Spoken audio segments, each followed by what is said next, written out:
Welcome to the Finance Committee meeting. I would like to call the meeting to order. Ms. King, may I have a roll call, please? Yolanda Montoya Cordova. Here. Peggy Mueller Aragon. Here. Danielle Gonzalez. Here. Barbara Peterson. Here.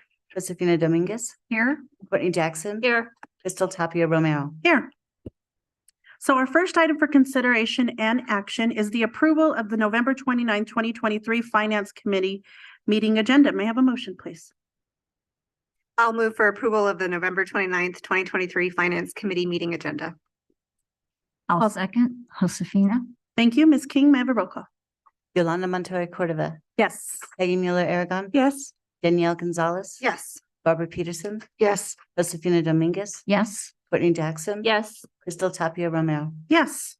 Our next item for consideration and action is the approval of the minutes from the Finance Committee meeting agenda on May 25th, 2022. That should say 2023, right? Okay, 2022? Okay, August 24th, 2022, October 26th, 2022, and October 25th, 2023. May I have a motion? I motion to approve the minutes from the Finance Committee meetings on May 25th, August 24th, October 26th, all of 2022, and October 25th, 2023. I'll second. Yolanda? Thank you, Ms. King. May I have a roll call? Yolanda Montoya Cordova. Yes. Peggy Mueller Aragon. Yes. Danielle Gonzalez. Yes. Barbara Peterson. Yes. Josefina Dominguez. Yes. Courtney Jackson. Yes. Crystal Tapia Romero. Yes. So our next item for consideration and action is the approval of the qualification-based proposal and bid in the amount of $4,958,000 plus taxes as submitted by Franken Construction for Cochiti Elementary School Classroom Addition. And we have Ms. Apodaca here to present. Thank you. So this is approval for the expenditure for the qualification-based proposal. And I'm not sure if Dr. Blakey or Karen are available. They're on Zoom. Okay. No? Dr. Blakely or Ms. Allred, are you there? Karen Allred is here. I think you represent the group, Karen. I am. Okay. Well, Madam Chair, members of the board, we're coming before you to ask for your approval on the bid from Franken Construction for the 6th classroom addition at Cochiti Elementary School. And I am open for any questions. Thank you, Ms. Allred. Do we have any questions? I just had some follow-up questions. I don't know if anybody received them or not. I did receive them and responded to them. Okay. And but Ann those were- Pizito also sent responses to them as well. Was that the follow-up questions that I sent this morning? Yes. Okay. I didn't, when I looked earlier, I didn't get them. So can you just go through? So I'll just go through real quick because it's really quick anyhow. So Okay. Cochiti is currently at 55% building capacity, right? That's how I understood. It's like 55%. Correct. Okay. And so then the question that I kind of didn't get answered is if Cochiti is like at 55% capacity, are there then, Karen, are there some like empty classrooms that aren't being used right now? Let me look through here. There are 6 vacant portable classrooms that we're going to be removing off the site before construction begins. And let's see, I think you asked if they do art and music in place of portables, and that's yes. Okay. Of the 19 portable classrooms that are currently of the 19 permanent classrooms, are any currently unoccupied? And all 19 classrooms are utilized for instruction. So it's really just the portables, the 6 that are going to be removed, and then the other 2 will be removed later as soon as the construction is done. Correct. So then the question that I had, so there are 376 elementary age students that are in the attendance boundary. And so you believe that all those children were going to be attending Cochiti? Okay, I'm reading these from Cazito's answers. Okay. And he said, let's see, he says that after construction, there will be 19 permanent building classrooms plus 4 new regular classrooms, 1 art classroom and 1 music classroom that equals 25. That's correct. And can you explain how having less than 144 more students will work? And he says currently 4 classrooms unoccupied and the 19 occupied classrooms are not full. Does that answer your question? I'm not sure it does. Yeah, I don't think so. Oh, sorry. I Well, just kind of was just thinking that we're going to end up, I understand 6 of those portables are not being used, so I see removing them. But now you're going to have less classroom space, but you're expecting more students. So I was just confused about, there were 27 classrooms right now. But after construction, there'll still be the 19 permanent classrooms, but then there'll just be the 4 regular and then the music and the art. So Yes. there'll be less classrooms, but there'll be more students. So I Right. just wanted like an explanation for how that was going to work with more students. It seemed confusing to me. I think what he's saying is that there are the 19 classrooms that they currently have are not full either. So I think between the new classrooms and the 19 that aren't quite full, the new group of kids will all fit in the building. Okay.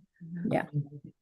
See, that makes sense. That's why I was like, kind of how much, well, if you're only at 55% capacity, I mean, I assume that a lot of those classrooms are pretty empty. So that's just what I just made that assumption. And so the only other thing is when it came to the playground, there's going to be Franken Construction is not going to be doing that relocation of the playground. So somebody else, another vendor is going to be doing that after everything's all done, correct? So Correct. then Karen, is that like really cost effective? Is that typical of what usually happens?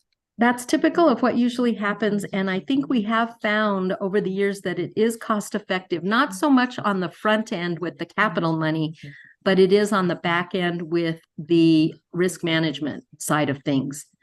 Because these playgrounds they're very specialized because they have to have certain fall surfaces and they have to have certain equipment for children. And then we have to have ADA accommodations and all of those things. And of course, when kids are playing, sometimes they fall and break their arms. And anyway, all those things, I think it's more the risk management and the liability of them and the fact that they have to be audited and certified for use by children.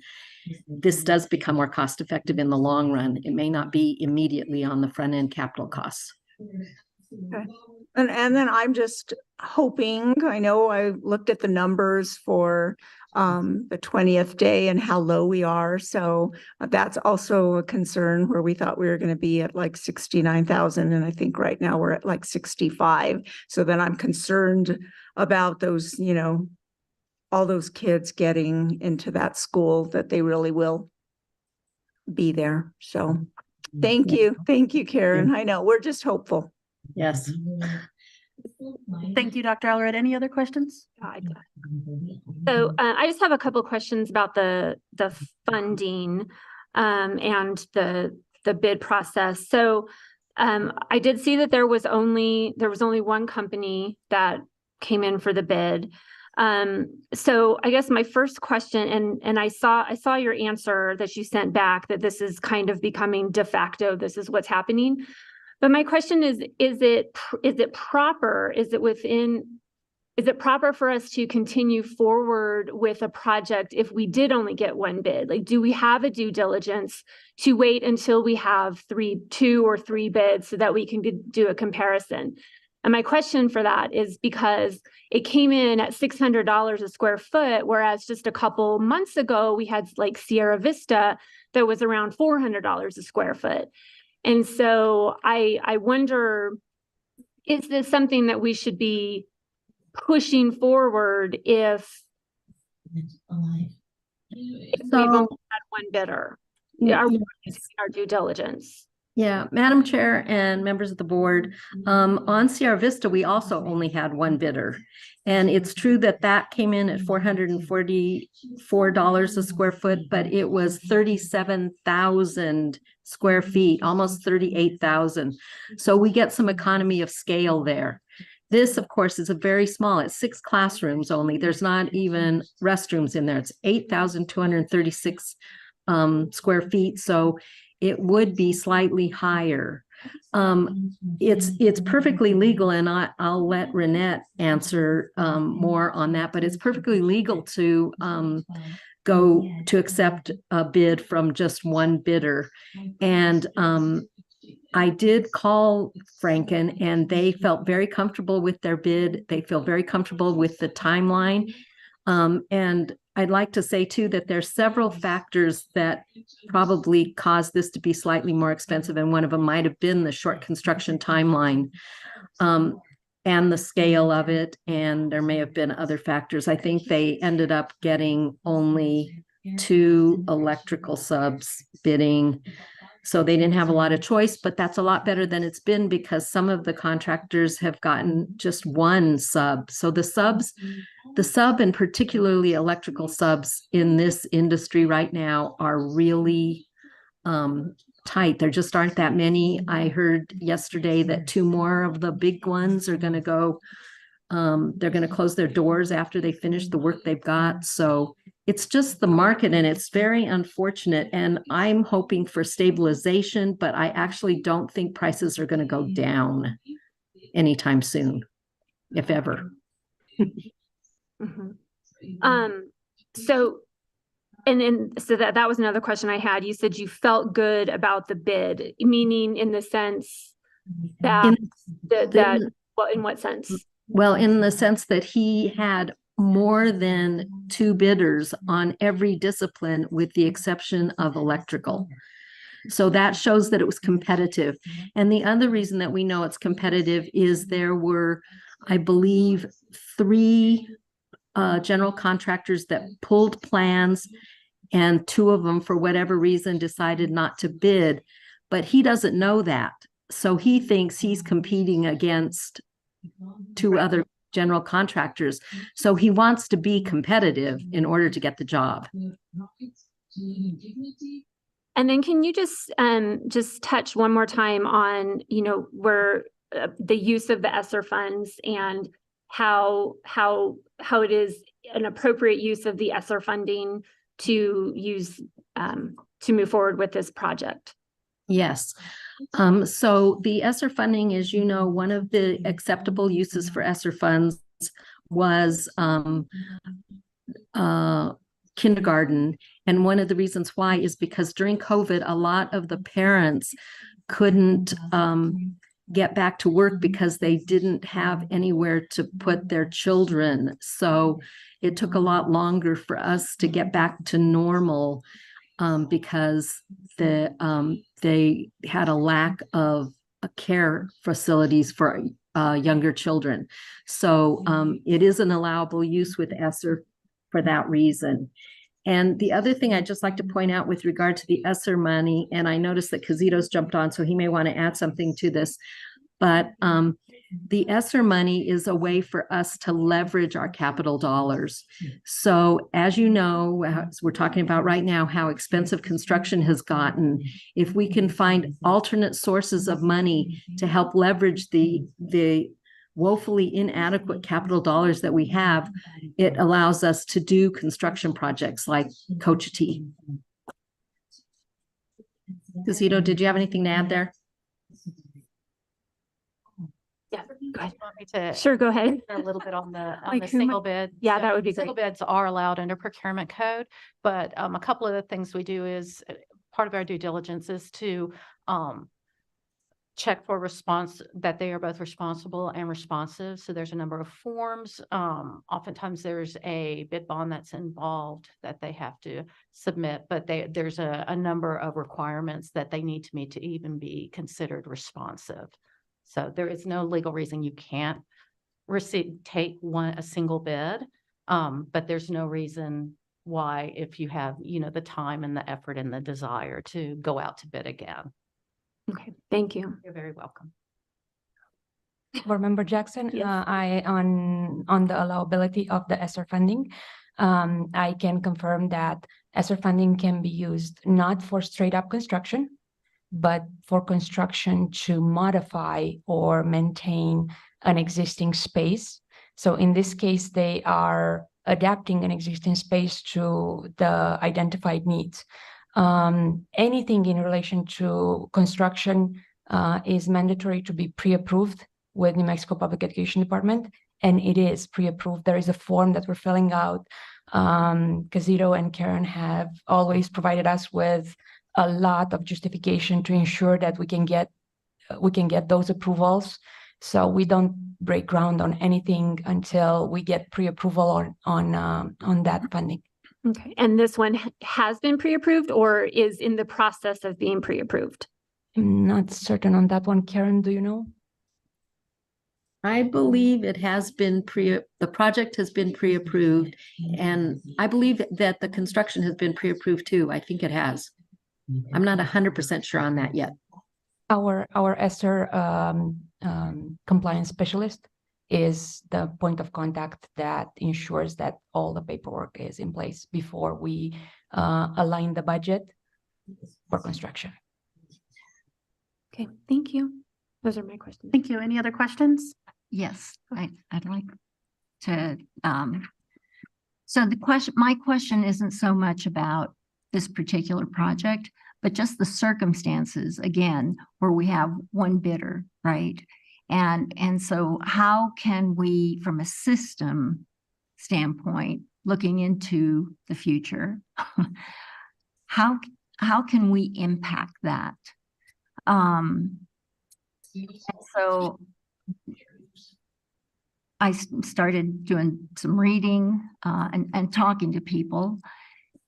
And one question and eventually this conversation will get to our career technical education programs and how we can feed a pipeline. But first, do the general contractors and subs submitting bids, do they have a registered apprenticeship program with the state of New Mexico? Almost all the contractors that I'm pretty sure all of them do. They're as desperate for employees as we are, so they all have some sort of apprenticeship program, and they work with the unions and ABC and AGC. All of those organizations have apprenticeship programs, so they're actively searching.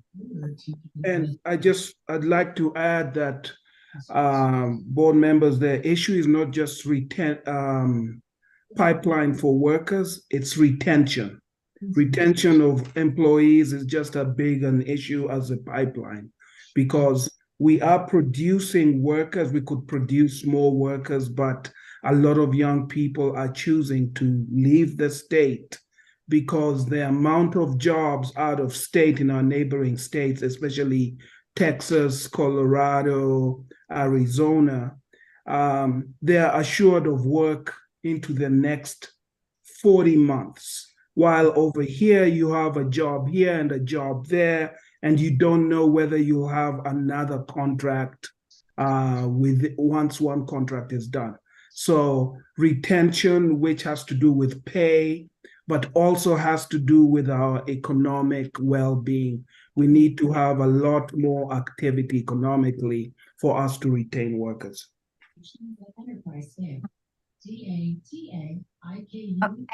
And so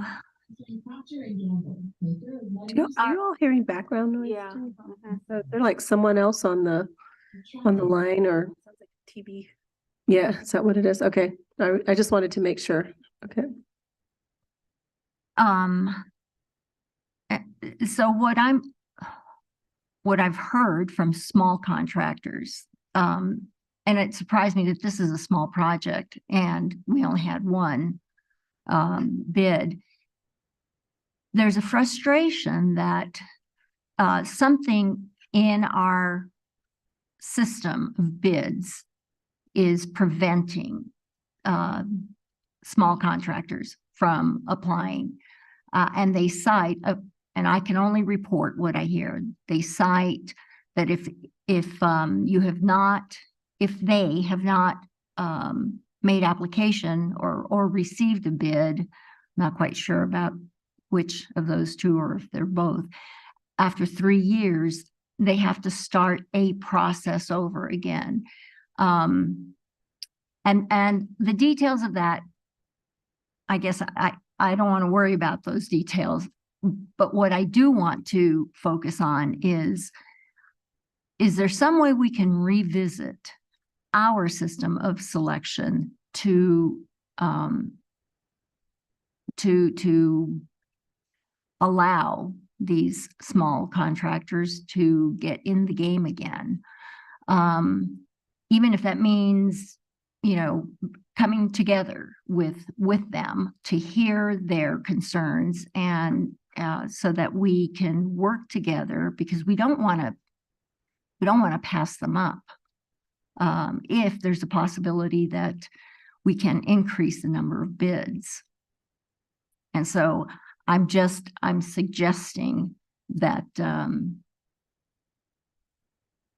that we move in that direction somehow, that we get in touch with these small contractors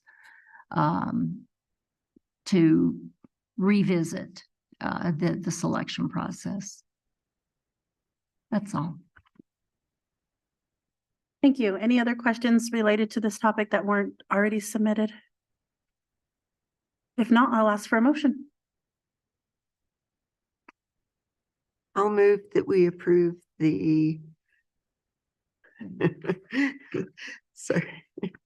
I move that we approve the qualification-based proposal and bid in the amount of $4,958 plus applicable taxes as submitted by Franken Construction for Coach Day Elementary School Classroom Edition. I'll second. It's Yolanda. Thank you. Ms. King, may I have a roll call? Yolanda Montoya Cordova, Yes. Peggy Mueller Aragon, And no, and my concern is just the one bid and the high cost and the fact that are we going to have the kids in the classrooms? Thank you. Danielle Gonzalez, Yes. Barbara Peterson, Yes. Josefina Dominguez, Yes. Courtney Jackson, Yes. Crystal Tapia Romero. Yes. Thank you. Thank you, Dr. Allred. Our next item for consideration and action is the approval of grant budget adjustments for the following funds.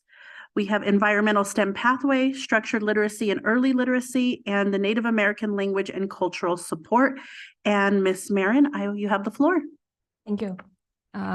Madam Chair, members of the board, Superintendent Elder, presenting for your consideration of approval the budget adjustments for grants management for the month of November 2023.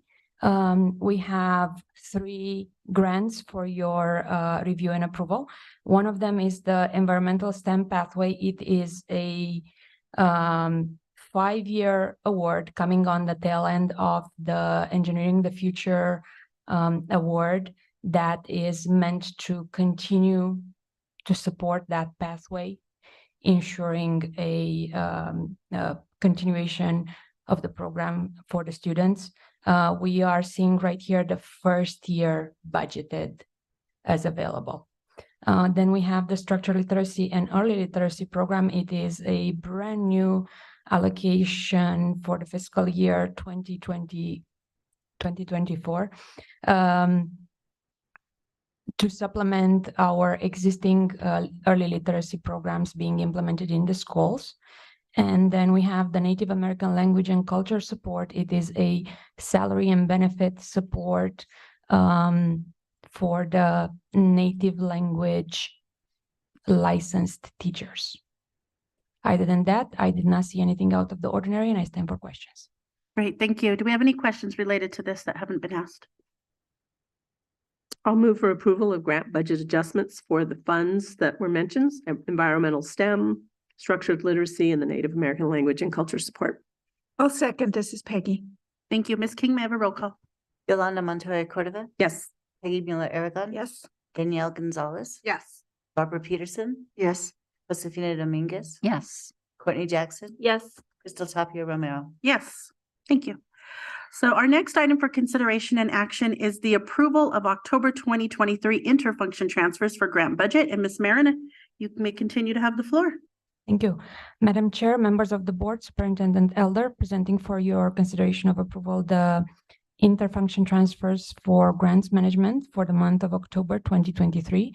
The only item noticeable for the transfer is the alignment for the Title III program manager. The position was vacant for a very long time and it underwent a reevaluation. And with PD approval, we've amended the application. And again, due to the timeline, we're now aligning the funding to support a slightly higher remuneration. Okay, thank you. Any questions? If not, I'll ask for a motion. I'll move for approval of the October 2023 interfunction transfers for grant budget. I'll second. This is Danielle. Thank you. Ms. King, may I have a vote? Yolanda Montoya Cordova, Yes. Peggy Mueller Aragon, Yes. Danielle Gonzalez, Yes. Barbara Peterson, Yes. Josefina Dominguez, Yes. Courtney Jackson. Yes. Crystal Tapia Romero. Yes. So our next item for consideration and action is the approval of October 2023 intra-function transfers for grant budget. Ms. Marin, back to you. Thank you. Madam Chair, members of the board, Superintendent Elder, presenting for your consideration of approval the intra-function transfers for grants for the month of October 2023. I did not see anything out of the ordinary and I stand for questions. Perfect. Thank you. Any questions? And if not, I'll ask for a motion. I'll move for approval of the October 2023 intra-function transfers for grant budget. I'll second. Thank Josefina. you. Ms. King, if I can have a roll call. Yolanda Montoya Cordova, Yes. Peggy Mueller Aragon. Yes. Danielle Gonzalez. Yes. Barbara Peterson, Yes. Josefina Dominguez. Yes. Courtney Jackson, Yes. Crystal Tapia Romero. Yes. Our next item for consideration and action is the approval of October 2023 interfunction transfers for all non-categorical funds. And Ms. Hicks, you have the floor. Sorry, went a little too fast there. No worries. Thank you, Madam Chair, members of the board, Superintendent Elder.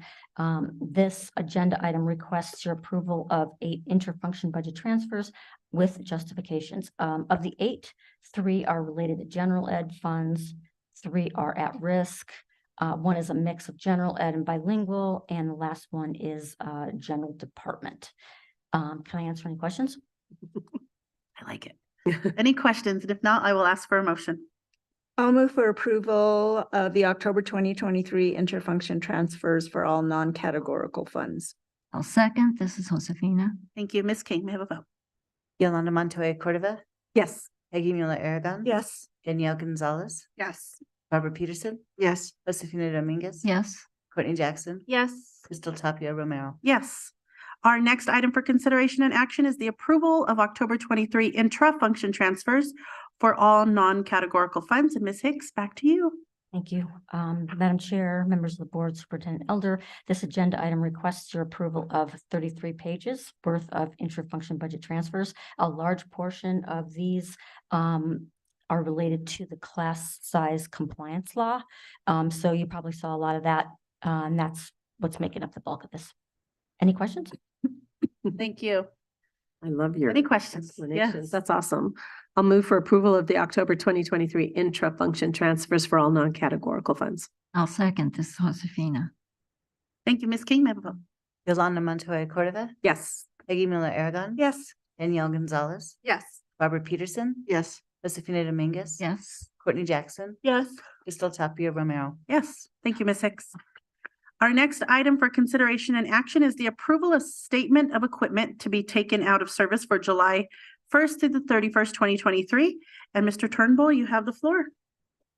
Madam Chair, members of the board, Superintendent Elder, I would like to present this statement of equipment taken out of service for July of 2023. If you look on summary of equipment taken out of service, I added this page to hopefully provide some additional information to previous reports.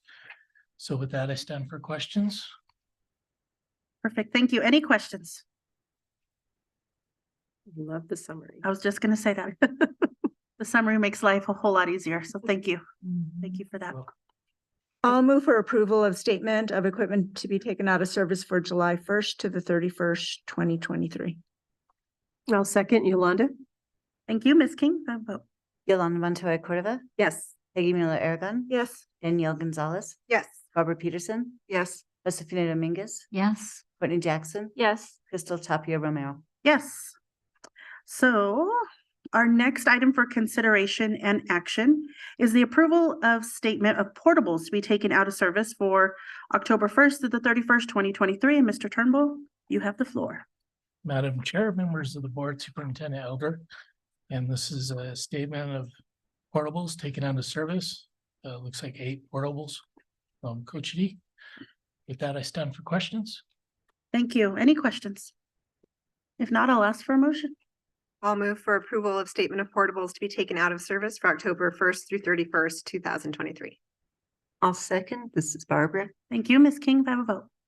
Yolanda Montoya Cordova, Yes. Peggy Mueller Aragon, Yes. Danielle Gonzalez, Yes. Barbara Peterson, Yes. Josefina Dominguez, Yes. Courtney Jackson, Yes. Crystal Tapia Romero. Yes. Thank you. Our next item for consideration and action is the approval of gifts, grants, and donations for more than $5,000 to Emerson Elementary, Inez Elementary, and La Mesa Elementary. And Mr. Turnbull, it's back to you. Madam Chair, members of the board, Superintendent Elder. Again, this is a consideration for approval of gifts and donations of more than 5,000. I stand for questions. Perfect. Any questions? No, and I'll move for approval with great gratitude for the gifts, grants, and donations of more than $5,000. And I'll second. This is Peggy. Great. Thank you, Ms. King. May we have a roll call? Yolanda Montoya Cordova, Yes. Peggy Mueller Aragon, Yes. Danielle Gonzalez, Yes. Barbara Peterson, Yes. Josefina Dominguez, Yes. Courtney Jackson, Yes. Crystal Tapia Romero. Yes. So our next, thank you, Mr. Turnbull. Our next item for consideration and action is the approval of a supplement to the fleet service contract for Herrera school buses. And Mr. Binns, we have you there. Yes. And you have the floor, sir. Madam Chair, members of the board and Superintendent Elder, good evening. Before you, I have the consideration and approval of the supplement to the fleet service agreement that we currently have with Herrera school buses, and I stand for any questions that you might have. Great. Thank you. Any questions? I'll move for approval of a supplement to the fleet service contract for Herrera School Buses Incorporated. I'll second. This is Danielle. Thank you. Ms. King, may I have a vote? Yolanda Montoya Cordova, Yes. Peggy Mueller Aragon, Yes. Danielle Gonzalez, Yes. Barbara Peterson, Yes. Josefina Dominguez, Yes. Courtney Jackson, Yes. Crystal Tapia Romero. Yes. Our next item for consideration and action is the approval of district purchase or expenditure that equals or exceeds $250,000. This is for painting services on call. And Ms. Gensler, you guys should know. You have the floor. Thank you, Chair, members of the board, Superintendent Elder. I am requesting consideration for the purchase of on-call painting services. The procurement method was an RFP. There are 2 vendors recommended for award, Omni Construction and V Hill Contracting Incorporated. It's a 3-year contract with an estimated cost of $1.8 million using operational and capital funds, and I am happy to answer any questions. Perfect. Thank you. Any questions on this? I'll move for approval of district purchaser expenditure that equals or exceeds $250,000 for painting services on call. I'll second Yolanda. Thank you, Ms. King. May I have a vote? Yolanda Montoya Cordova, Yes. Peggy Mueller Aragon, Yes. Danielle Gonzalez, Yes. Barbara Peterson, Yes. Josefina Dominguez, Yes. Courtney Jackson, Yes. Crystal Tapia Romero. Yes. So our next item for consideration and action is the approval of district purchase or expenditure that equals or exceeds $250,000. This is for plumbing services on call. And Ms. Gensler, back to you. Thank you, Madam Chair, members of the board, Superintendent Elder. I'm requesting consideration for the purchase of on-call plumbing services. This was also done through an RFP. We're recommending 4 vendors. The estimated cost for a 3-year contract is $7.5 million, and it's utilizing capital SB9 and ESSER funds. Happy to answer any questions. Madam Chair, I Yes. just had a question that I had sent in about ESSER funds being used, and I know that is what they can be used on when it comes to safety and when it comes to plumbing, et cetera. But the question that I had with a couple of the answers that I received is that whoever answered this question, are you saying that the use of these funds on these upgrades at the different schools, so this is about plumbing, air quality, plumbing, et cetera, that would lead to increased academic outcomes then for students at the schools that are receiving these upgrades or have received them? Board Member Miller-Aragon, I might be able to assist with answering these questions. The ESSER funding is meant to address and mitigate data documented results of the pandemic. In this case, access to clean water and access to clean air is one of the identified needs and allowabilities within ESSER. Right. So plumbing or anything related to it to bring the school building up to date, let's say, or to improve it and give and address the health of our students is highly recommended. Right. And I do understand that, but to say that it'll lead to increased academic outcomes and then just the implication that students in these buildings didn't have access to clean air or clean water, like, I don't think that that's what was meant, because I don't believe that our kids are drinking bad water or have really horrible air. Like, I would hope that that's not the case, but that's the implication, which was alarming to me. And I understand upgrades are important, but just the way it was written, and then, are families to believe that these upgrades are going to help, catch their kids up? Like, really? No, but I do believe, Board Member Miller-Aragon, that these are schools that need to be improved. We know that having clean water and efficient air Absolutely will definitely reduce the amount of contagion. And that was one of the big pushes of the ESSER funding, was to improve our building sites so that we would not have an issue if another contagion or a pandemic began again. And buildings are aging, they're aging out. This is a unique opportunity we have, just like schools across the country, to improve some of the areas that a disease could develop. So we can say we have clean water today, we want to have clean water 10, 20 years from now as well. And so that's sort of the work. We know a few years ago, we had issues with some lead in our water. We had to do a massive upgrade on our pipes. Those problems can still come back. And so by improving the facilities and creating a space where kids can be healthier, I do think you could see outcomes. Will that be the direct outcome of improved student outcomes? No. Okay. And are kids drinking bad water now? No. But we have schools where issues come up, and we have to do like an emergency $350,000 investment at Polk to try to get pipes tapped into the city water. And so ESSER funds gives us a chance to get ahead of some of these problems. And that's what I think you see here. So I didn't read this as carefully as you did. I didn't see the language. I understand your concern, but I do think it's a very justifiable and it makes sense in the bigger picture of creating a safe environment for kids. I just want to know that our kids are consuming clean water, that the air is clean. So we're kind of saying that is not the case. So then how much would it cost to make sure that that happens? Because nobody wants to be told that their child doesn't have access to clean air or clean water.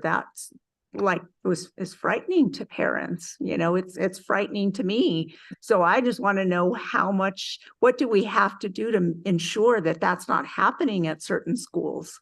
Well, Madam. I read it, and I'll let you jump in. Give me a moment. So obviously this is something we've continued to do in the past. This isn't a new project by any means. We were just allocated the ESSER funding to pay for it. Previously, we were spending 8.6 million. Now we're at 7.5 for these next 3 years. So we actually have a significant savings listed there. And to me, this is something that we're maintaining. It's not saying that we had an issue, but in order to not have an issue, we have to we talk about being proactive versus reactive and making sure we catch problems before they arise. That's how I interpreted this, but I'll turn it over to, I'm trying to read, Dufay, sorry. Yes, that's okay. Madam Chair, board members, and Superintendent Elder. One of the things with these projects that we just completed with our ESSER funds this past year and a half, and we will continue till December of next year, is that we have schools that had galvanized piping throughout the schools. And as you know, with old galvanized piping, it tends to leach iron, which then tints the water. The water is perfectly safe, but it also tints the water, and people don't like to drink that type of water. So what we've completed in the last year and a half is over 23 schools. We've repiped 23 schools for all the domestic water. We have a few more schools left to do that in a preventative matter of getting rid of all the galvanized piping. And so this next year, from now till December, we'll be finishing the last 10 schools, and we will be in, which we'll use ESSER funds for, because that's exactly what they were used for, is to build the quality of the water and not have a problem. So we're well on our way to finishing all the schools that have galvanized piping within the district. And with this windfall of money, it was something that we could never have done in the master plan in 10 years. So that's great. That is a good thing. That makes me feel, and I'm sure a lot of parents, a lot better. So we still will have to continue this maintenance though, right, John? Like we'll have to keep that up, but we're not going to have this money. So we're going to have to make sure to keep maintaining this to make sure everything is safe and, you know, not tinted weird or whatever. We're going to have to find that money, right? Well, that's why we're changing out all the piping now. So we're getting rid of all the galvanized piping that's in the domestic water systems at our schools. And so this will take care of all the 37 schools that had the old galvanized piping that have the capability of leaching. So once we're finished with this, we won't have that problem anymore in the district with old galvanized piping. Good. Thank you. Thank you. Any other questions? I just have one quick one. And I also have a school that I need to talk to you about as far as the water is concerned.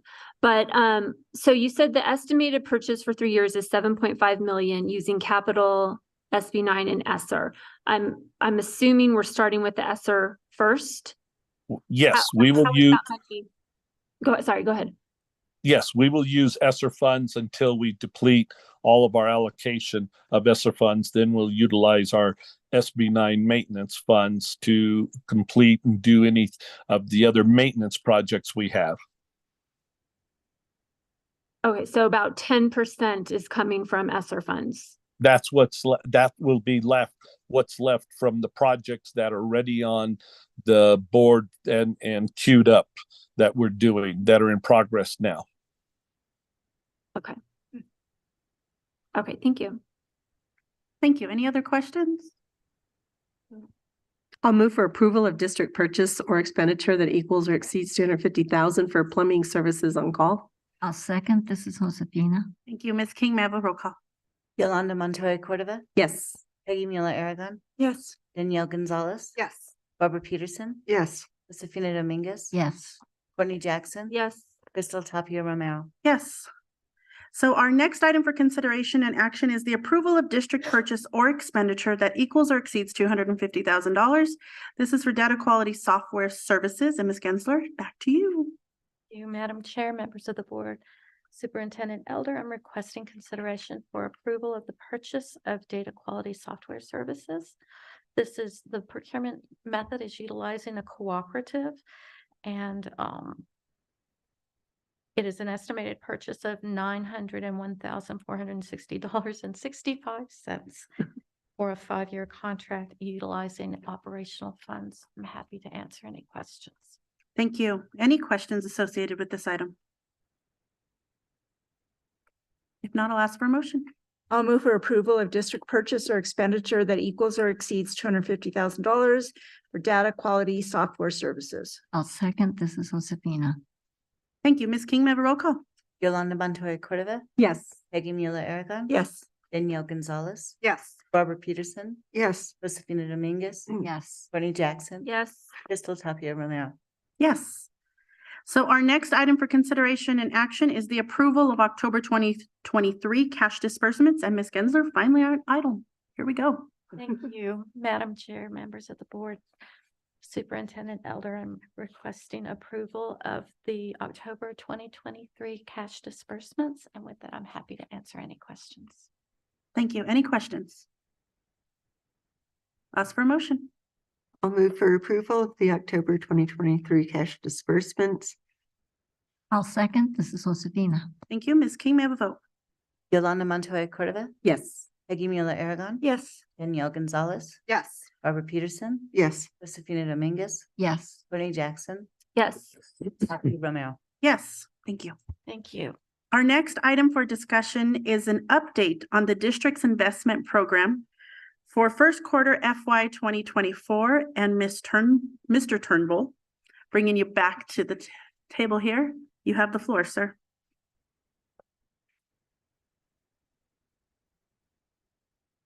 Madam Chair, members of the board, Superintendent Elder.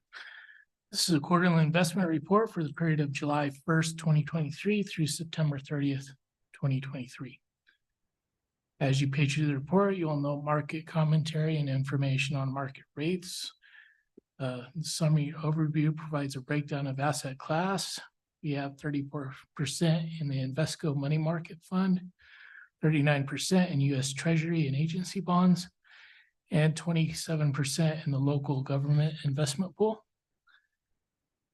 The strategy overview shows a current par total for the quarter at $608 million compared to $643 million in the previous quarter.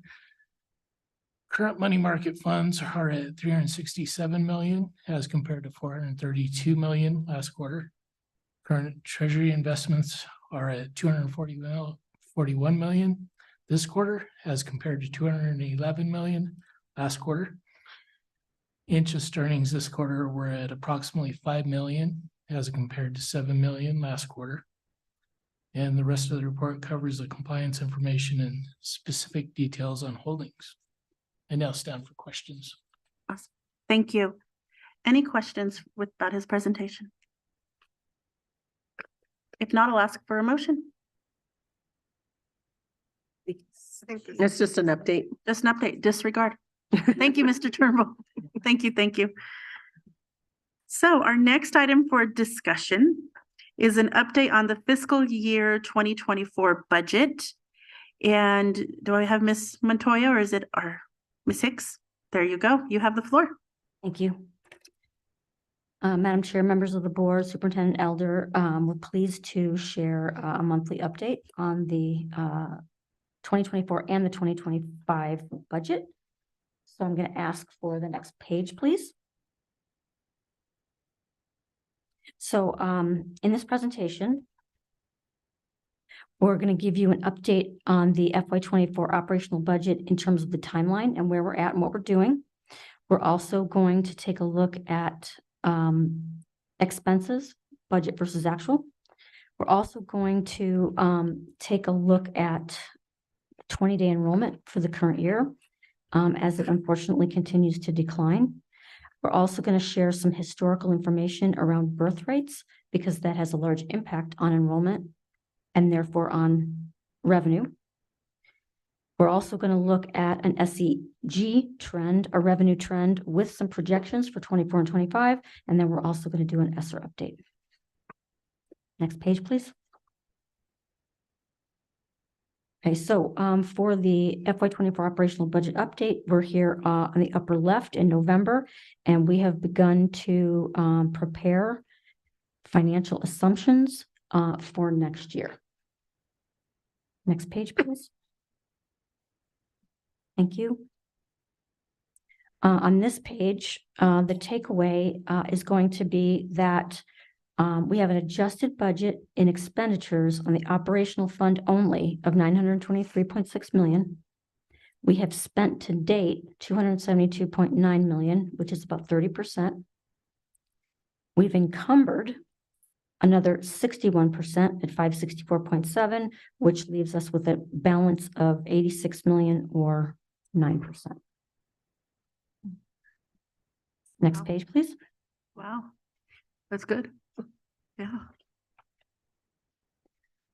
Okay, the takeaway for this page on the 20-day enrollment is that we wanted to share that for FY 24, our budget is built on about 69,000 kids. That is an actual number. That is not a projected number. That is the average of the 80-day and the 120-day from last year. Unfortunately, at 20-day this year, we came in at about 65,000 students, which is a reduction of 5.2%. And then this will have an unfavorable impact in next year's revenue. Just wanted to give you a heads up there. Next page, please.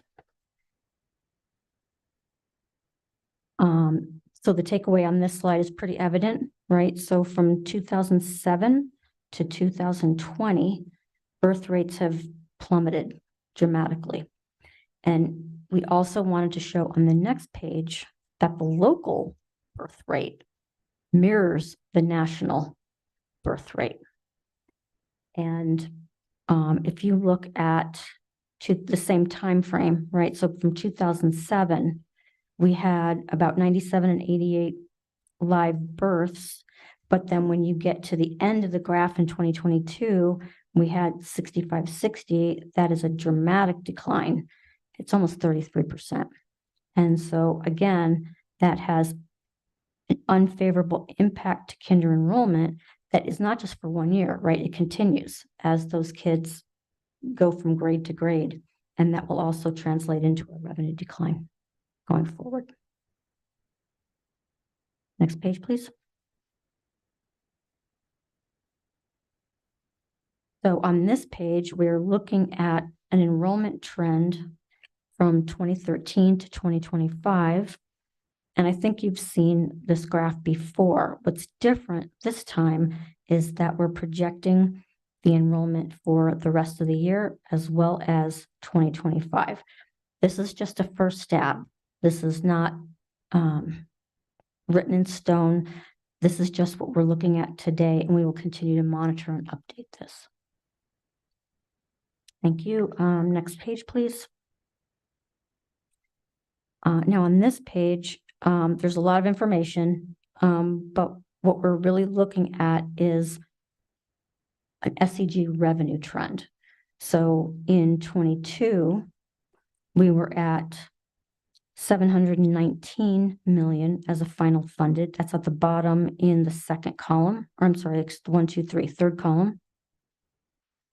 And then if you look at the very last column, we are projecting to be at 880 million in SEG revenue for FY25. And again, this is just our first stab at it, absolutely not permanent. We will continue to monitor and update as we get more information from the state and as changes continue. But bottom line, we're looking at fewer students, which means fewer program units. And at this point, we don't know what the unit value is going to be, and it's really, really hard to predict what that's going to be. So we've left it flat for now. But in reality, it will probably go up. We don't know how much. So this is sort of a worst case revenue number for FY25. Next page, please. And our last page is an ESSER fund update. And this is ARPA funds exclusively. So out of the $242 million that we received, we have spent 98 million to date. We've encumbered another 106 million, which leaves us with a balance of 37. However, meeting with all the departments, all the programs are on track to spend 100% by the time it expires. So that's good news. That's all I have. And I'm happy to answer questions. Awesome. Thank you for the presentation. So I'm actually going to go down the dais here and see if we have any questions related to tonight's presentation. I'll start with Board Member Peterson. Thank you. And thank you for the report. I really appreciate the details and the information. It's really helpful. And it's really helpful to be able to look back at the unit value over the past few years. You know, it's clear that it's gone up, but that hasn't been necessarily discretionary funds. It's been tied to very specific things, which we've needed. We've needed those salary increases. We've had to stabilize workforce, but somehow, I mean, the way my brain works, I look at the logic of this. The state revenues are as high or higher than they have historically been. And yet, when we see a decline in enrollment, instead of being able to say we can serve better and do a better job of meeting the demands of Martinez-Yazzie, we can do a better job. And this is not at all you're doing. I mean, it's something that we really need to talk to legislators about. We need to take advantage, first off, to develop our workforce and to make those pathways so we have more teachers. But for the life of me, I cannot understand why we don't look at this as an opportunity to actually fundamentally change children's reality in a classroom, instead of once again looking at shortage after shortage after shortage. And so I definitely appreciate the work that you're doing to keep us informed, to break everything down so it is so accessible and so shareable with the community. But I think it really compels us to do a whole lot of work with the legislators. Yes, ma'am. Thank you. Thank you. Board Member Dominguez, do you have a question related to the presentation? I don't have a question other, I keep asking myself, how are we going to do this? Because inevitably a shortage means that we have to cut. And like you, I mean, it puts us in deficit mode thinking, whereas we should be taking this as an opportunity to, you should give us more money and let's do things right for a change. Because we haven't for, I would argue, 50 years. But the questions I have, I don't think you can answer. It's Yes, like, ma'am. what's going to happen in the classroom to our teachers, right? I think the question is more about what are we as a board going to do to advocate in behalf of a better system for our kids, despite the decline.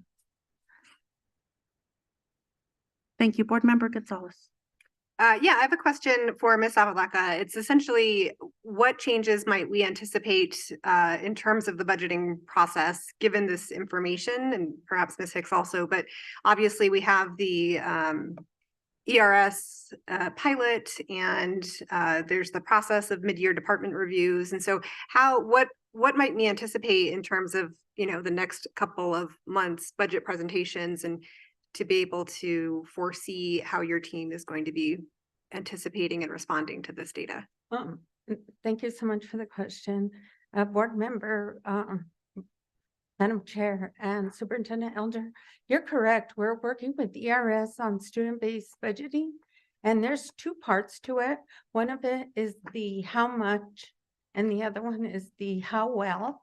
So we will be bringing presentations to you on the progress that we're doing. And I think that is definitely going to be in a step in the right direction.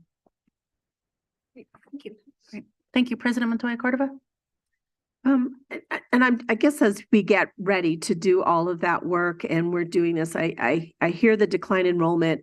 Obviously, it sounds like it's way up at the front end. I'm assuming that with kindergartners, but have we seen or have we done analysis in terms of where else that decline is across the district so that we know where we have to adjust, right? So if we don't have kindergartners coming in, that's going to impact I guess, just where we are going or how we're going with elementary, but what is it meaning for the other programs down the road?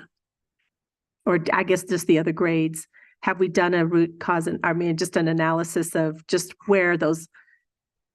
Yes, we've spent some time looking at our enrollment trends, and Dr. Bowman, feel free to leap up and correct me as I go wildly off track here.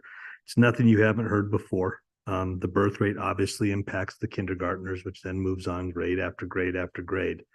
But we also see declines in the middle school because people come through elementary and then they seem to go somewhere for middle school and oftentimes come back. They go to a smaller private school for those 3 years. For whatever reason, middle school is, well, we all know it's an incredibly difficult time of life, and a lot of families are trying to find a way to make it easier on their kids somehow. Now, I'm going to be honest, I have yet to talk to any middle school, whether it be private, public, charter, however you want to call it, that has said, boy, it sure is easy here.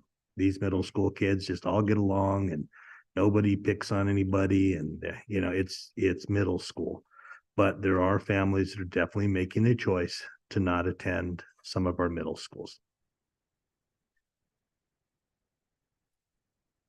And I guess for me, I'm trying to think about it, or I hope that the board thinks about it in, is there sections of town? Is there places where maybe we do need to think about that design and delivery a little bit different, right? I mean, we've pushed into some K-8 spaces and places where it does make sense, but sort of looking at that approach too, especially in smaller villages, smaller communities, so that we can continue to keep them, in a space that, that will come. And I'm not going to make that suggestion because I'm not making a suggestion, but I'm just wondering if we're looking at it from those kinds of perspectives as well, because we are losing enrollment, and we do hear about that middle school piece where it is kind of falling apart. And I'm hoping that, as we're looking at the budget, as Board Member Gonzalez is talking about as well, is like those presentations to us in terms of where and how potentially the budget's going to shift or could look potentially different so that we can do it. I mean, I don't think we're not going to, right size our way out of this problem either. I mean, I don't think it's just about right sizing, and it's not just about, however we do it, or just marketing to get kids back into our districts. I mean, we have to also figure out the students that we do have and making sure that the types of services that we're putting together in a package, that it's making sense for what we have now too, so that we don't lose any more, but that we also end up with a quality education for that. And, sort of rethinking of how we repurpose ourselves around that, because that's the part that I'm concerned about is, just continuously looking for that number and then dwindling pieces and it not being a quality educational site in some of our places, but really hoping that in the budgeting piece that we start to look at how we're repurposing and thinking about that, maybe even just trying some things differently so that we could see if we could stop that leakage at middle school, create more confidence there. Because I do worry about middle schools that get so small too, that don't have enough services to really make it a quality educational experience. And so I'm also with you, Board Member Peterson, in terms of the amount of advocacy that's going to be needed. We do have, the SEG is just one piece of this pie. And it's like trying to make sure that all the other pieces that we put in place so that it's at the end of the day, it's the quality of the education that we can deliver with what we have before us, which, you know, is a good amount of money. I mean, I will say that it's a great amount of money right now, and I'm hoping that they will keep that amount of money so that we're thinking about the quality and the impact that we can have with what we can deliver for students and hopefully have great outcomes as a result of that. But thank you for the presentation, Ms. Hicks. You did a really good job of describing some of the things, and you're absolutely correct on that trend on the birth rates. I can see how that's definitely impacting a lot of things. It's not just impacting education, it's also impacting workforce, because we also are, we just don't have a lot of young families either. So that's part of our issues in our state. So thank you so much. Thank you. Board Member Jackson. Yes, so my question is, and it derives from my board member, from you saying, oh, that's great. On the 9% operational balance, that we're at 9% of budget is remaining, and I heard you say, oh, that's great. Why? Why is that great? Because we're not in the red. We're Oh, always in okay. the red. Well, because my thought was, shouldn't we have a little bit more of a buffer, but is 9% great? Is it not? I'm just curious. 9% is good. Okay. And the reason that it's good is that it covers our $4.5 million deficit, number one. So that's great. Number two, we're seeing a lot of need for substitutes. And so if that expense increases, we'll have more money for that. We also are doing the site supervision stipends, which is a new thing this year. And we've guesstimated, you know, how much that's going to cost, and we're hoping that it covers it. But if it doesn't, we'll have some extra money for that.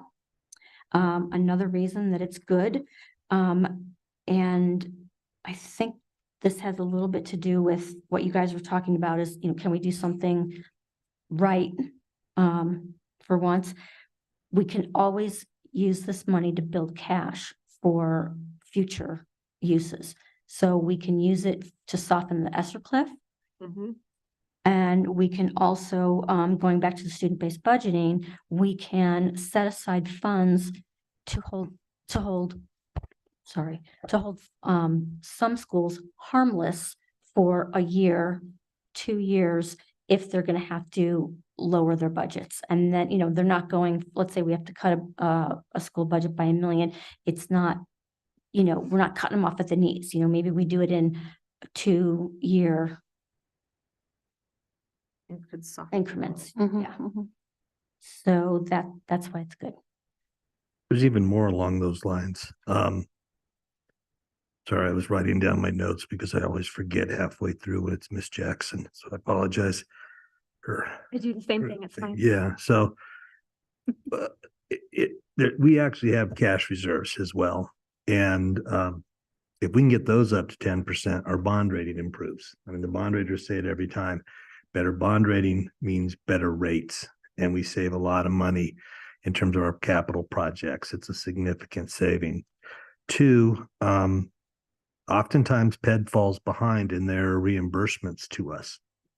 I believe at one point this summer, they owed us about $127 million in reimbursements. We have just enough that we can make 2 payrolls. So if we don't have, when you're down $127 million and you have to pay somebody, where are you going? You go into your reserves and you find the money. So I'm going to tell you that you're going to hear a lot from the state legislature in this particular session. They're eyeing those reserves again and wondering why they're so high. And my constant response has been exactly what I just told you, because the state cannot reimburse at a proper rate. Plus, a lot of the smaller districts have really important projects they're building toward because they can't do the capital projects like we do with mill levies and bonds. So they have to save their money to build a roof. It's a very different matter. What they look at us and they say, oh, that's huge. And we're saying right now, I think it's about 5%, right? 6%. The bond rate would love that to be up to 10%. So we have our cash reserves at 10%. It just helps us in a lot of ways. It allows for that discretionary spending in emergency situations. That's just really good for schools because we can kind of come in and save them out of some really awkward situations. So does that then answer my next question of it's good because it's 9%, it would be great if it was at 10%?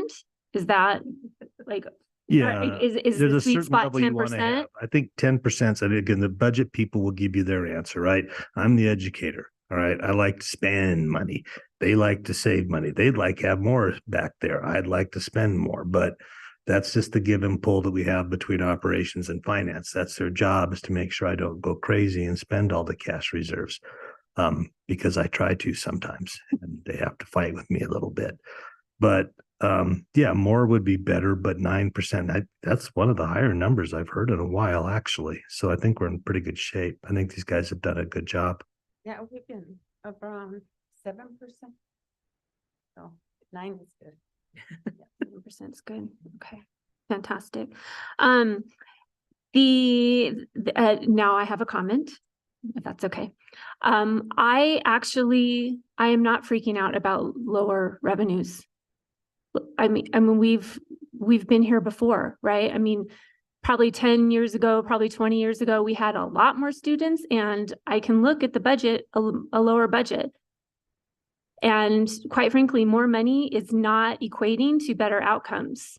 So I think what this is really going to force us to do, you know, with the ERS and the two questions that you're now going to be forced to ask, and we're going to be forced to face. We really do, to Board Member Peterson's comment, like, yes, what is going to make the most impact in our kids' classrooms? And so I don't think the answer is not, we don't need more money. We have plenty of money. We just need to be very targeted and specific with how that money is being spent. I know we're doing, the program review is ongoing. I hope we're still in that of what programs we need and which ones we don't. But I don't think this is a dire situation. This is, we need to, you know, really be specific and direct with how the money is spent. And I think ERS is going to help us with that. And student-based budgeting is going to force us to focus on our outcomes. I'm thrilled to know that I just sat through the, what's the Board Member Gonzalez, Edunomics. I just did Edunomics. I mean, there are districts out there that are about to face a fiscal cliff. So I'm thrilled to know that we are not about to go off that cliff. So kudos to you for, you know, looking forward at and protecting our funding and protecting how that's going to affect our students. The last thing that I'll say is, you know, we all read in the paper that PED, they're going to start looking at accountability, right? I don't know that more money is going to be coming from PED, from the state. They want accountability for the money that they've been giving us. So let's use it wisely. Let's, you know, focus student-based budgeting. I'm happy that we're in the position that we're in now, where we have SOFG, we have student-based budgeting. I mean, I think we're going to be fine, and I think we're in a really good situation with our governance structure. So that's it. I have to respond. Oh, yeah. And I'm sorry. Where it is true that PED has provided more money and the state legislature has provided more money, I really need to remind you that ERS told you the exact same thing we told you, that they are taking the money that they're sending us and allocating it. So there is no flexibility in the additional monies. The majority of it has gone to salary, which honestly, we needed to pay the teachers. We were dying regionally against Arizona, Colorado, and they still pay more, but at least we are now competitive. So our kids, the very few kids that go through the College of Education, don't just automatically run for the border. They feel like, okay, I can live here and make a decent living at starting at $50,000. So almost of the $100 million of new money we spent, we showed you the chart that 94 of it was gone. And it really left us not a lot of flexibility. So whereas I agree, we have been given more money. If the only solution that the state is offering is pay people more, that's not going to change anything. It helps. If you don't have teachers, we can't do anything, right? But there has to be, it can't just be calendar reform. It has to do, what do we do to change the actions in the classroom? And that's got to be an investment in your professional leadership, and it's got to be investment in the type of PD and it's not just the districts. I'm tired of the districts having to make up what higher ed is dropping. There's got to be some changes at higher ed where they pick up some of the training that we have to do. I mean, the reality is we are going to reduce, and I agree with board member Montoya Cordova, right sizing won't do it, but it is going to have to be a part of it. Because if you're going to reduce, then you have to reduce your schools, you have to reduce your people, you have to reduce your programs, either the numbers of them or the entirety of it, whether you make it smaller or just get rid of it. So yes, I think ERS will come in and say you could consider reducing in these areas. But I'm going to tell you, we're going to hit a point where we're going to have to make pretty tough decisions about programs and people, and those are very difficult, especially for people in an elected position. So yes, we have more money, but I'm tired of the LFC and some legislators telling me we gave you so much. I'm like, yeah, but you didn't let me do anything with it. Let us have some money that we can do something. Money we've got, like you look at the cool things you see out in the schools, those kids are out there and they're dancing and they're doing STEM and they're doing math in creative ways. Fantastic. But I can't replicate that everywhere because 9 times out of 10, it's a grant because I don't have the money out of the state to do it. So that's my only concern with the idea that the PED's going to hold us accountable. And I look forward to what the definition of that means. I think we all do. Thank you. Board member Miralta, go on.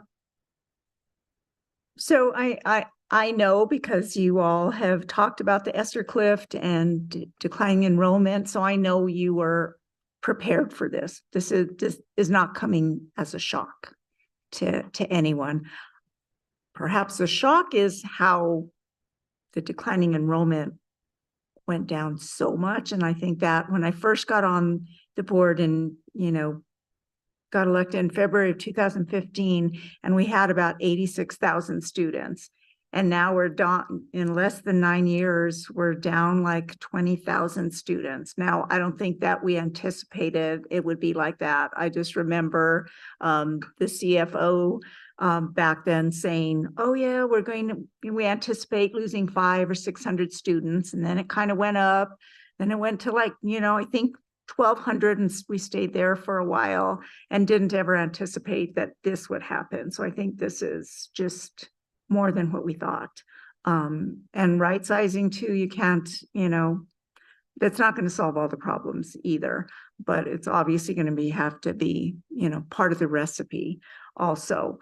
We know the kids, I'm looking at these live births and kindergarten enrollments, the kids aren't being born, and we can't just depend on that changing. Like we can't. So that's why we have to be prepared, because we can't we're going to all of a sudden go from, 6,500 back to 9,700 in 2007. We know that's likely not going to happen. So I'm looking at this, and I'm looking back in 2007, and we had 7,796 APS kindergartners, and the number of live births were 9,788. And then I'll just give some other numbers. In 2010, it was 66, and the live births was 86. And we have 58 in 2014 and 8,000 live births. And then we have in 2017, 4,776. And live births was 7,436. It's pretty much been about the difference between our enrollment and the live births for kindergarten enrollment is not really different. It's a couple of thousand kids every time. So that, did we ever like look at that? Cause that's like something that I noticed, like, wow, it's always like this. It's like always within a couple of thousand. So those couple of thousand children that aren't enrolled in APS, then they're enrolled somewhere else. So if we expect this to kind of continue, how did you, or did you all use that information in any of the planning when you were kind of looking at that? I'm sorry, are you asking? So yeah, when you're looking at, this is how many births there were, and this is how many enrolled in APS. And it basically stayed the same, that there was 2,000 that didn't come to APS. That kept on happening. And maybe there's Dr. Bowman, so he'll be able to, how did you use that, Dr. Bowman? So thank you for the question, Board Member Mueller-Aragon, and all board members. So what you are kind of capturing the key point of what this is telling us, which is that there is a very strong correlation between the number of births and then our kindergarten class 5 years later. And the difference between those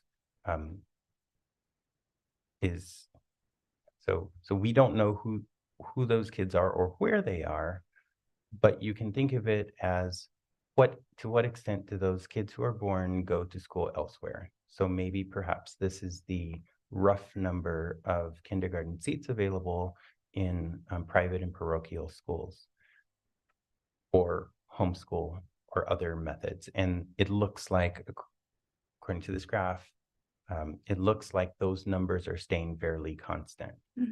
There are, of course, other reasons why a child might be born and then not show up in kindergarten, but the bulk of it is where you're at, and you're seeing like it's not really changing.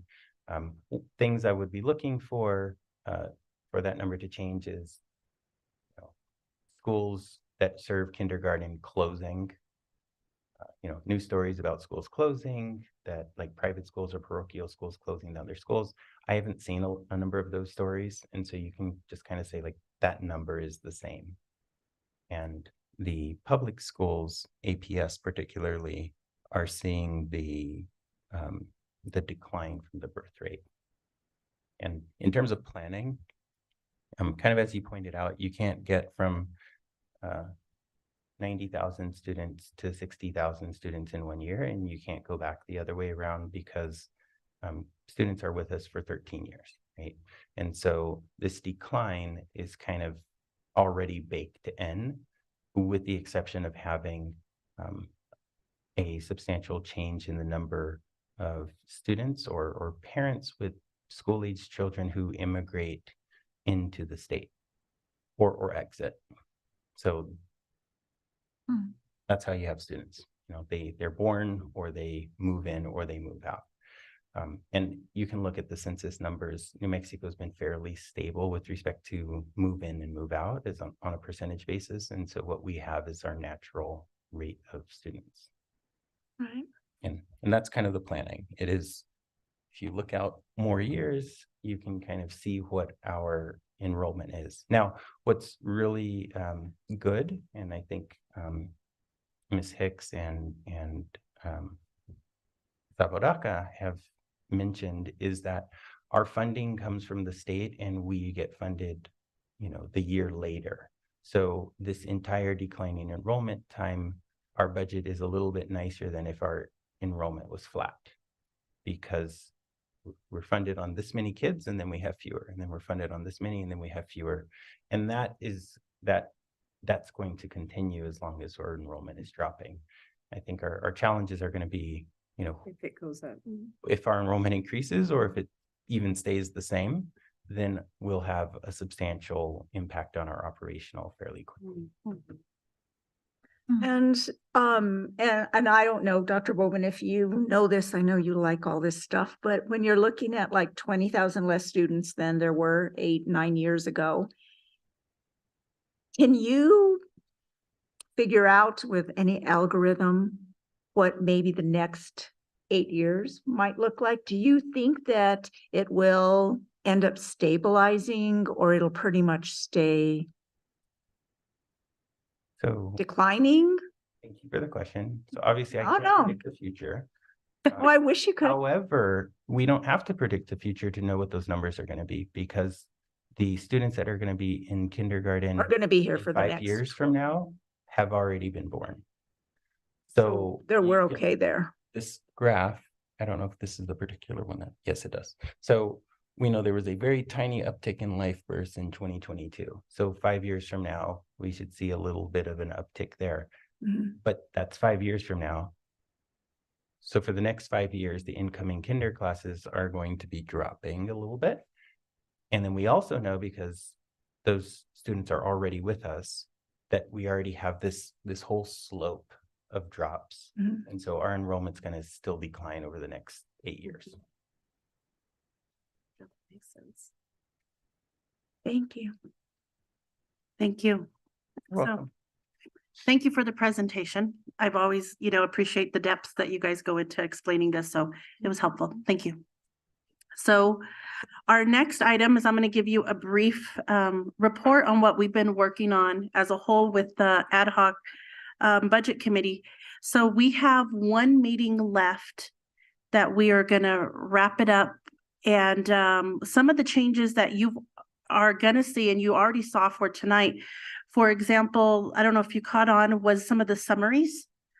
Particular, I'll point out on 4.7, we had the equipment, the summary of equipment to be taken out of service. So what's great about this is we're really going to try to streamline a lot of our reports and make it more user-friendly, so to say, especially as we're going to be onboarding some new members, and even for the community to really be able to dive in and understand these budget reports, because they're intense. There's a lot of info. And for someone who doesn't come from the finance world, it can easily go over our heads and we can get lost in the weeds and some of the details and still not understand what's going to happen. So what I've loved is Ms. Apodaca is really working with her team to make a lot of these reports just easier to understand, summarizing them. We will still have all the detailed documents attached with it. Those will never leave. So if you want to take a deeper dive, you are more than welcome to. But overall, she's going to make it easier for us to know what these documents entail. So you're going to see that go into effect. You'll see the ability to still put some things on consent. We will still make sure that we are following everything when it comes to legal, what we need to discuss, what we don't. And keep in mind as we move forward for the whole as the budget committee, we're trying to be just more effective and more efficient with our time as a whole and how deep we get into these. And still remembering that all board members will still have the opportunity to fully participate in any committee, be able to give as much feedback as possible. And again, you're still going to have access to all the supporting documents. I don't want to, fail to stress that, because I don't want anyone to feel like we're trying to hide information or we're not trying to be completely open and transparent. If anything, we're trying to do more of that by just simplifying the documents and making sure they're easy to read, because I think that has been our biggest challenge. Even just in mind, the last couple of years is our financial statements are very different than what we would see from a regular business. And how do we dive into that to make it easy for everyone, from every constituent, every family member, anybody within our community to understand what we're doing. So I thank you for what you're looking ahead to and what we're trying to plan on what's to come. And I just love the forward thinking that you're always trying to just, again, be more innovative, even with our own reports, and we don't get lost in the details with that. So thank you. I want to ask Board Member Gonzalez and also President Montoya Cordova, you were all part of the ad hoc committee as well. Is there anything you wanted to add or mention that I may have missed? The only other thing is just that all of this is aligned with the policy that we passed. So the policy indicated what we're required by law to review, what we want to review, what's needed to review in terms of finance and budget in order to make decisions that we need to make. And so it'll take a little bit of time to fully align all of the reporting to that new policy, but that's the framework overall that's guiding all of these decisions. Yeah. Thank you. No, I don't have anything else to add. I thought it was great discussions that we had in terms of really looking at it from that perspective. I think the only thing I pressed when I was part of that was to the committee or to the staff is like, try to think about how it appears to us as board members, not being finance experts and not looking at it from that perspective, and then also needing to communicate it out or share it with constituents if they had questions. So I thought Ms. Apodaca and her team were very responsive as we were listening to that and some of the thoughts and ideas. So it was great exchange. Thank you. Right, and you're going to see again more of the summary reports throughout the presentation. Even with the cash disbursements, they're going to separate those into categories. So versus looking at a multi-page document and trying to figure out what vendor is who and why, and trying to make sense of it, they're going to separate that so it's a lot clearer for us to understand going forward. So that's my report. Yeah. On that. And with that being said, our next finance committee meeting will be December 18th at 5 p.m. here in the Allison Bruce King Educational Complex at 6400 Uptown. And this meeting is adjourned, followed by a special board meeting. Yeah, but don't go away because we're gonna just do our special agenda here. So I'm gonna welcome the special board meeting. I'd like to call this meeting to order. Can I have a roll call, please? Peggy Mueller Aragon. Here. Danielle Gonzalez. Here. Barbara Peterson. Here. Crystal Tapia Romero. Here. Josefina Dominguez. Here. Courtney Jackson. Here. Yolanda Montoya Cordova. Here. So our first item is consider approval of the November 29th, 2023 Special Board of Education meeting agenda. Just remind members that if they want to discuss a consent item further or it didn't pass, they can take it off the consent calendar when they approve the agenda. I move to approve the November 29th, 2023 Special Board of Education meeting agenda. I'll second. This is Danielle. Have a roll call, please. Peggy Mueller Aragon. Yes. Danielle Gonzalez. Yes. Barbara Peterson. Yes. Crystal Tapia Romero. Yes. Josefina Dominguez. Yes. Courtney Jackson. Yes. Yolanda Montoya Cordova. Yes, our next item is for consideration and action approval of the consent agenda. These are consent items 3.1 through 3.14. I will move for approval of the consent agenda. I'll second. This is Josefina. Roll call, please. Peggy Mueller Aragon. Yes. Danielle Gonzalez. Yes. Barbara Peterson. Yes. Crystal Tapia Romero. Yes. Josefina Dominguez. Yes. Courtney Jackson. Yes. Yolanda Montoya Cordova. Yes, our next Board of Education meeting will be December 6th, 2023 at 5 p.m.